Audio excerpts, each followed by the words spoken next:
Hey crafty friends, this is Jenny from Craft Test Dummies, and today I'm going to give you a video overview of the Epson XP-410 small-in-one printer.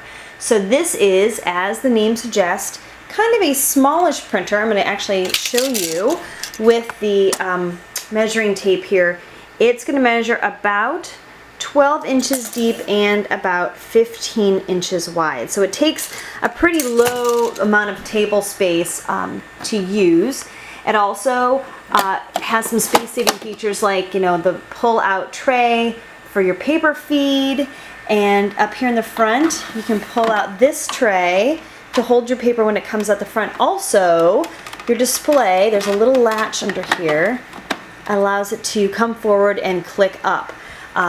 So you can use it, but then kind of tuck it away when you're all done. Now, there is a scanner copy function here too, so you can put something right on it and copy it out, or you can use the scan function and it will go either to an SD card or to the web. So here, let me show you. Here's the scan, and I'm gonna hit OK. So see, here's, I don't know what WSD even means, but you can email it, you can PDF it, it can go to your computer, to the cloud, or to the card. And then right here in the front, there's a place for you to put in a card and print photos right from the card. So I'll show you that next. So if I wanted to just print photos, that's selected, I can hit OK. It's going to show me all of the photos on the card. Whoop, there's one. And then it'll print them out for me. So there's also, as I mentioned, where's my copy? There it is. There's a copy feature as well. You just put something down on the tray inside and off you go. So I'm going to load this up with some paper and I'm going to print something out to show you. Okay, so the next thing we're going to do is we're actually going to print a photo from my phone. And Epson has a great app for this. I'm using a smartphone. It's just a number 4. It's nothing that fancy, but I just want to show you that I can go right through. I can pick a picture from my camera roll. Let's pick something out fun, okay. And in just a few minutes, I can actually print right from my app. Now it says it's in letter. I don't have a letter size paper in there. So I'm gonna go ahead and see if they will let me change that. No, they do not let me change that. So let me just, oh, I have to select my printer first. See here it says local and remote. There it is, and it pops right up. I was able to configure it with my router pretty easily. There we go. And now that it knows which printer I've got, I can make it do a 4x6, and it will go. Ta-da!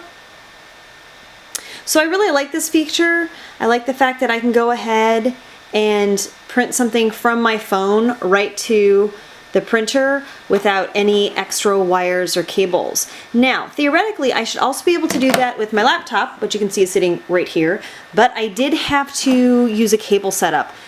I cannot figure out how to get my laptop to talk to my printer wirelessly, so I've got some problem solving to do for that. I have a feeling that's more me than the system, but just so you know, they do give you a software update CD to help make it go faster, and then a great kind of starter, like this is a quick start user guide.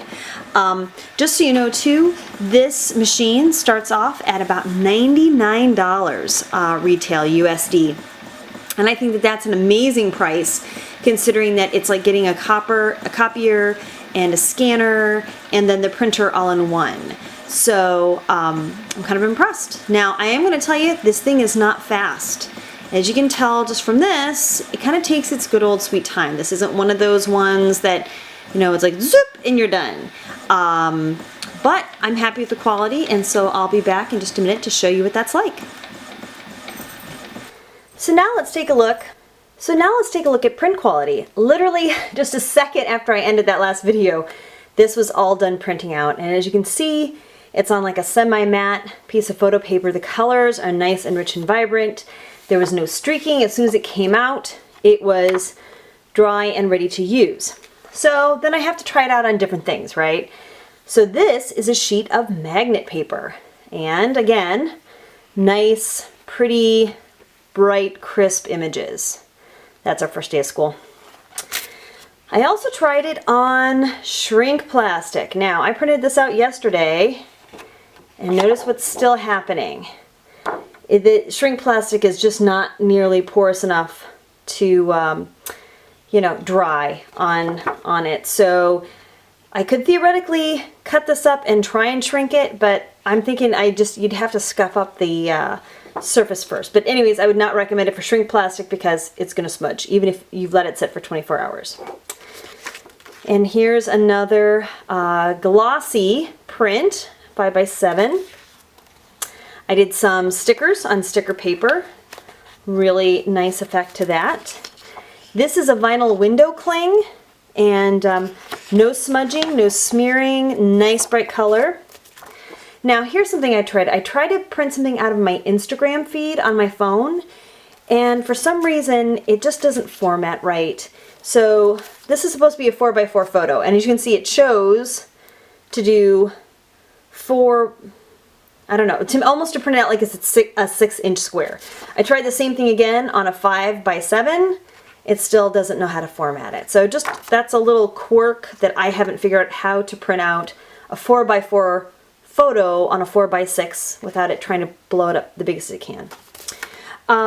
Just for fun, I tried printing on deli wrap, and I did get some smudging and smearing, but again, this is deli wrap, and it did not, you know, it's drying on it, which is pretty cool. Might try that in a collage. This is a t-shirt transfer, so it's ready. I'm going to go ahead and put it on for my sister on her t-shirt, but yeah, so t-shirt transfer. This is a piece of craft attitude, and as you can see, I've kind of started peeling it. I don't know what I'm going to put this on yet, but it worked great. That's cardstock, just to see how it would handle some thicker paper. Great. Here I did a large 8x10. This is supposed to be a sepia tone, and really the resolution is just beautiful.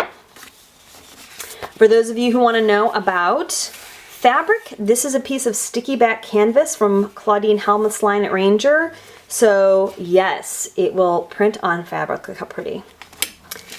Just for fun, I tried something different. I tried some vellum. And again, beautiful results. This is a sepia tone print, but nice on the vellum. Getting a little crazy, I printed this out on mulberry paper. So yes, you can do that as well. This is watercolor paper, and I can't tell you how much I love this. From now on, everything I print is going to be on watercolor paper because it just turns it into a fine art print immediately. So that kind of, I think that's everything. I think I got it all. But anyways, love the results that I'm getting. Again, for $99, this is half the price of the Zinc Happy, and it does 5 times the things, and it's also wireless. And yeah, I'm telling you, this is a great little printer. Be great for somebody who's just getting started with their scrapbooking, who wants something just super handy that's also good, not just for their scrapbooking stuff, but also just like a regular home printer. You know, to just get scan in your documents and sign something back on the email. It's a great multi-purpose printer for under $100. I love that. Isn't that gorgeous? I could just stare at this all day. It's so pretty. Anyway, thank you so much for watching the review of the Epson 410 Small-in-One printer. If this was helpful to you at all, please give it a thumbs up. It's like giving me a tip. Also, we would love it if you would subscribe to our channel because it's all crafty goodness all the time. And also, we will see you on the web at www.crafttestdummies.com.